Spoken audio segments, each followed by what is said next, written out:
आप जब भी किसी सुपरमार्केट या मार्केट में सामान लेने जाते हैं, तो 60 टू 70% जो प्राइस टैग होता है, वो हमेशा आप देखेंगे या तो 99 होगा या 299 होगा या 499 या 1099। क्या कभी आपने ये सोचा है कि ये हमेशा ऐसे ही क्यों रखा जाता है? 60 से 70% पूरी दुनिया में जो मार्केट होते हैं, उनमें ज़्यादातर प्राइस 99 डिजिट में रखे जाते हैं। क्या अभी कभी आपने सोचा है? इसके लिए बहुत सारी रिसर्च की गई है पिछले 100 सालों में और इस रिसर्च के लिए बहुत सारी बुक्स भी लिखी गई है, जिसमें से एक बहुत फेमस बुक है, साइकोलॉजी ऑफ प्राइसिंग।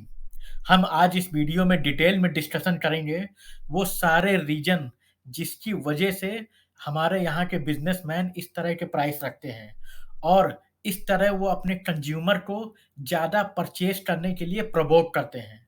परचेज़ करने वाले को पता भी नहीं चलता कि इस तरह की प्राइस की वजह से वो अपनी ज़रूरत से ज़्यादा सामान खरीद लेता है और फिर भी ये फ़ील करता है कि उसने सामान सस्ते में खरीदा। बल्कि होता इसका उल्टा है। उन बिज़नेसमैन उनसे ज़्यादा पैसा कलेक्ट कर लेते हैं, लेकिन फिर भी उनको लगता है कि उनको सामान डिस्काउंट में मिला है। तो इस वीडियो को पूरा देखिए क्योंकि हम डिटेल में डिस्कशन करेंगे और आपको कुछ नई चीज़ें सीखने को मिलेंगी। जो सबसे पहले साइकोलॉजी यूज़ की जाती है, वो उसे कहते हैं ऑड प्राइसिंग साइकोलॉजी। ये बहुत सारे रिसर्च में पाया गया है कि ह्यूमन माइंड या ह्यूमन ब्रेन ऑड डिजिट को ज़्यादा एक्सेप्ट करता है बल्कि इवन डिजिट को।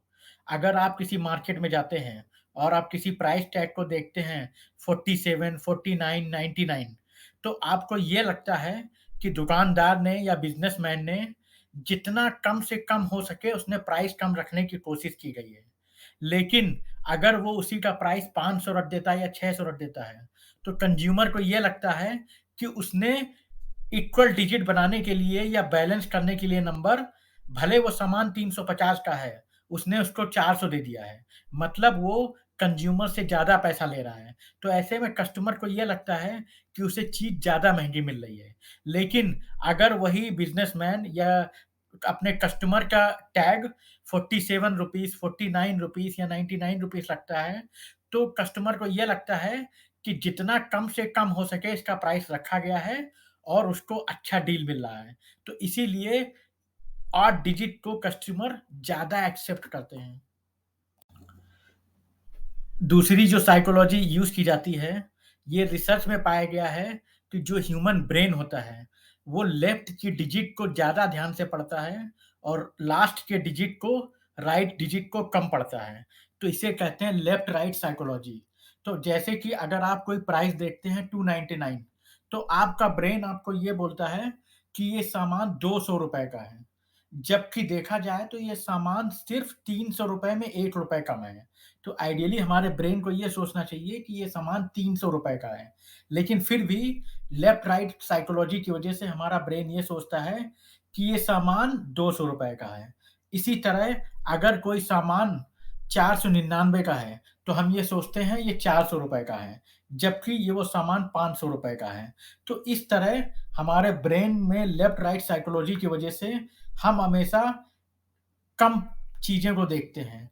तो जो बिज़नेसमैन होते हैं या दुकानदार होते हैं, वो अपना प्राइस 479 रखें या 499 रखें, इंसान उसको हमेशा 400 ही पड़ता है, तो वो आपसे ज़्यादा पैसे ले लेते हैं। जैसे अगर कोई सामान 469 का है, तो अगर वो 469 रखें या 499 रखें, एक कस्टमर उसको 400 ही समझता है।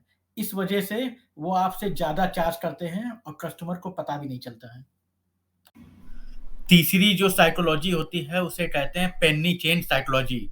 इस साइकोलॉजी में ये होता है कि अगर आपको कोई प्राइस दिखाता है 499, तो जनरली आप ₹500 देते हैं। तो नॉर्मली 1 रुपी चेंज नहीं होता है। तो पहले ज़माने में जब मोबाइल या पेटीएम नहीं आया था, तब लोग कैश पेमेंट देते थे। तो अगर आपके पास मोस्ट ऑफ द टाइम दुकानदार के पास ₹1 चेंज नहीं होता है।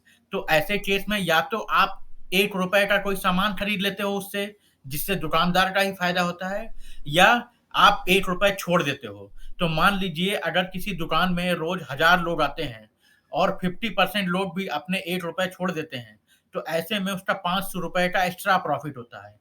और ये प्रॉफ़िट क्योंकि बिल में नहीं ऐड होता है, तो ये पूरा ब्लैक मनी में चला जाता है। अब अगर आप सोचिए रिलायंस फ्रेश जैसा सामान, जहाँ पे रिलायंस फ्रेश के एक शहर पूरे देश में अगर 10,000 स्टोर हैं और डेली अगर 8 लाख लोग भी अपने 8 रुपए छोड़ देते हैं, तो उनकी 8 लाख रुपए एक्स्ट्रा इनकम होती है, बिना किसी बिल के, बिना किसी टैक्स के और उस 8 लाख रुपए पर उन्हें टैक्स भी नहीं देना पड़ता, क्योंकि वो 8 रुपए बिल में एडेड नहीं है, क्योंकि बिल तो आपको 499 का ही मिलेगा। ये साइकोलॉजी पिछले 100 से 200 साल से बिज़नेसमैन यूज़ कर रहे हैं, जब कैश का आदान-प्रदान ज़्यादा होता था। आजकल पेटीएम और मोबाइल आ गए हैं, तो इसका इफ़ेक्ट थोड़ा कम हो गया है, लेकिन जब लोग कैश से पेमेंट करते थे, तब इससे दुकानदार को बहुत ज़्यादा प्रॉफ़िट होता है। एक एग्ज़ाम्पल और लेते हैं, मान लीजिए कि आपने ₹47 का कोई सामान खरीदा, तो बहुत कम चांस होगा कि उसके पास ₹3 चेंज होंगे। लेकिन अगर आप ₹44 का देखेंगे, तो इवन डिजिट में अक्सर लोगों के पास चेंज होते हैं ₹2-2 के चेंज, लेकिन ऑड डिजिट में चेंज मिलना बहुत मुश्किल होता है। ये भी एक रीज़न है कि ज़्यादातर प्राइस ऑड रखे जाते हैं, जिससे कि बिना बिल और बिना टैक्स के एक्स्ट्रा इनकम हो सके। तो दोस्तों आपको ये समझ में आ गया होगा कि कैसे बड़े-बड़े बिज़नेसमैन और ब्रांड्स हमें बेवकूफ़ बना के अपनी ज़्यादा सेल कराते हैं और प्राइस साइकोलॉजी का यूज़ करके वो हमें ज़्यादा शॉपिंग करने के लिए प्रोवोक करते हैं और हमें ये भी फ़ील कराते हैं कि हमें सामान सस्ते में मिला। अगर ये वीडियो आपको पसंद आया है, तो प्लीज़ इंस्टाग्राम और ट्विटर पे ला जाके भी हमें लाइक कर लो, ज्ञान_फाइनेंशियल। वहाँ पे हम अच्छे-अच्छे मीम्स और बहुत सारे फाइनेंशियल और स्टार्टअप रिलेटेड पोस्ट डालते हैं। अगर आपको ये वीडियो पसंद आया है, तो प्लीज़ ये चैनल को अब तो सब्सक्राइब कर लो और इस चैनल को वीडियो को लाइक कर लो और अपने फ्रेंड्स और फैमिली को सेव कर लो, ताकि वो भी इस वीडियो को देखकर कुछ सीख सकें। Thank you for watching video.